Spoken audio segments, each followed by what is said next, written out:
Hi, my name is Maria Soria, and today I'm going to talk about two important approaches to understanding language in the EFL classroom, and it's the prescriptive and descriptive approaches. Okay, so first of all, we're going to start to talk about the what is the prescriptive approach. So, focusing on the prescriptive approach focuses on the rules. It asks how language should be used actually. For example, the correct grammar or like the correct form of the sentences. Oh, sorry.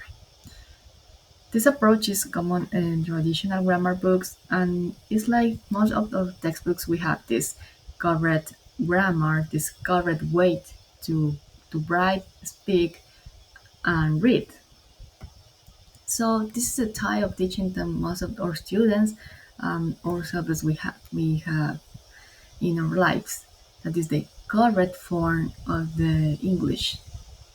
So it's very different from this one that is what is the descriptive approach. So what is this one?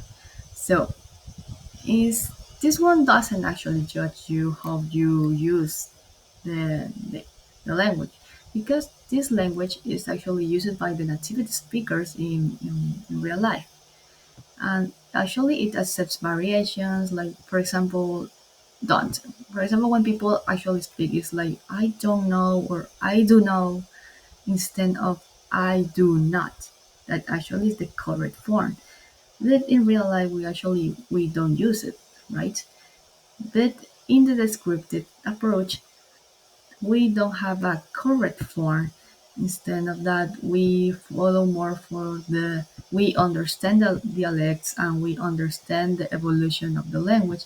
So if you can understand it, it's okay.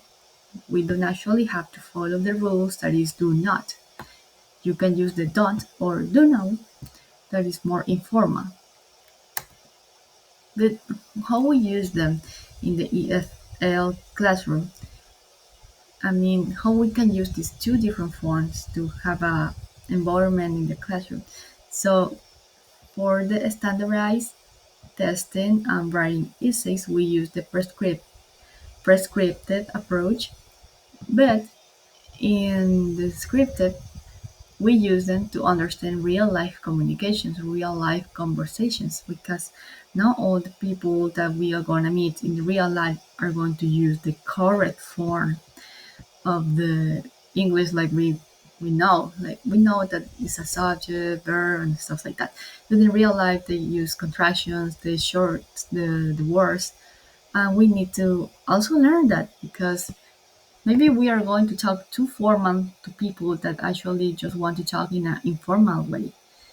So in that, I think that it's really important to try to mix them, but in a correct way. To try to make the students to understand that both are correct.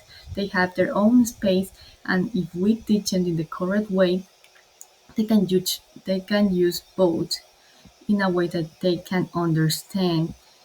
It doesn't matter in which environment they are because they can get more confident in themselves. They can do it by themselves. They can communicate their ideas no matter the you can say the environment. It doesn't have to be formal or informal. They can use both. And I think that we need to focus that in our classroom because they are not going to be in the classroom forever. They're going to be in real life. They're going to meet people, be in companies, and they're going to use the informal way that is descriptive, and also in jobs that they are going to use the prescriptive. So I think that as a teacher, we need to think about that. Thank you so much.